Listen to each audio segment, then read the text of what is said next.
It was the middle of winter, and this little bird was in her nest, and the snow was coming down. The wind was blowing all around. It was probably negative 10 degrees out there, even a little bit of frost on the outside of her nest. But she was warm. She was very warm in her little feathers and the nest contents, right? She was so warm. But then 20 minutes later, a strong wind comes and blows her out of her nest and onto the ground. She lived, but she's there on the ground, the cold, hard ground, negative 10 degrees out there. And she is starting to freeze. And she's starting to get cold. And she's thinking, I will never make it out of this. And then along comes a cow. The cow says, hey, little bird, what's wrong? And the bird tells her story. I was up there nice and warm. The wind came out around and boom, I'm down here on the ground now. The cow says, well, I can help you. You might not like it, but I can help you. The bird says, anything, please. So the cow turns around. Plop, cow pie right on the bird. But it was warm, and the bird was warm again. The bird sat there, the nice little cow pie, all warm, right? Wind blowing around didn't bother her at all. She was warm, this little cow pie. The snow was around her, but didn't bother her. She was warm in the cow pie. Warm, warm, warm. But then an hour goes by. 2 hours go by. The cow pie starts to get hard and harder and cold and colder. And now she's almost in the position she was back in 2 hours ago. She's freezing, but now she's stuck in this cow pie too. And she's thinking, oh, I will never get out of this. And along comes a wolf. And the wolf says, hey, bird, what's going on with you? I was in my nest. I fell out. I was freezing. The cow came by and popped on me. I was warm for maybe 2 hours. Now I'm cold again. The wolf says, I can help you out with that. The bird says, please, I would really appreciate that. So the wolf gets down there to the bird and the cow pie, pulls the bird out of the cow pie, gets him out of there. The bird says, thank you, Mr. Wolf. Wolf says, sure, no problem. And eats the bird. Do some of you know the moral of that story? Not everybody who poops on you is trying to hurt you, but not everybody who pulls you out is trying to help you.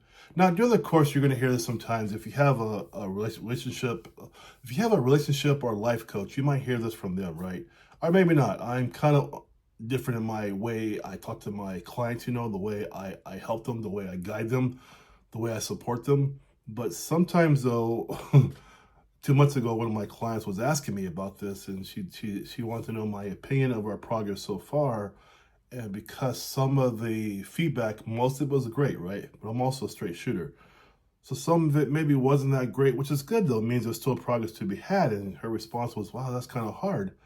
My response, right? That was kind of hard about how you see my progress. And so I told her that story, And after that story, she laughed. She says, okay, I understand that. Okay, so nothing facetious against me. It's just how you saw the picture and how you see progress. That's it exactly.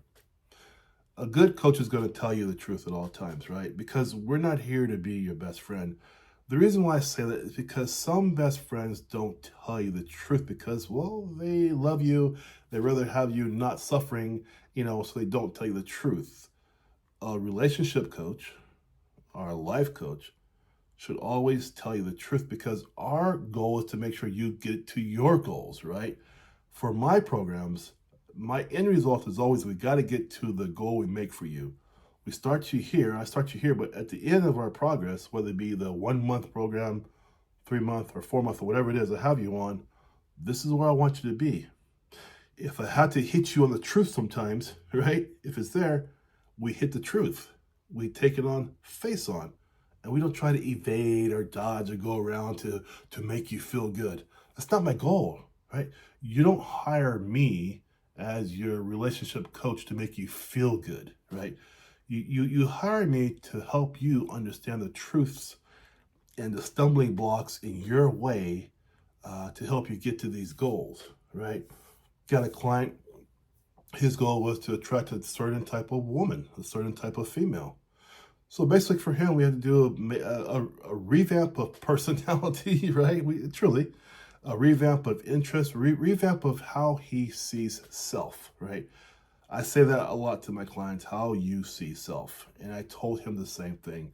We are going to think about, not reinvent, right? Think about how you see self, okay?